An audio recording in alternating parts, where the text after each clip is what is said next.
Number 10 wants us to find the average rate of change of the function on the given interval. So we found rates of change from a graph. We're using the same formula, but this is with an equation. So my a and b are given here for my interval.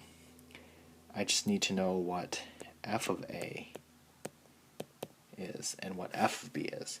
So f of a, you want to plug in a, or 3, into the equation, and you should get 15.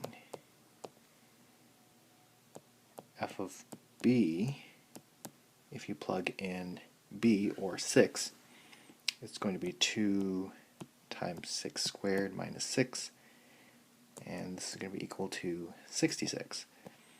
So the average rate of change is going to be 66 minus 15 over 6 minus 3, which is going to be 51 over 3, which is 17.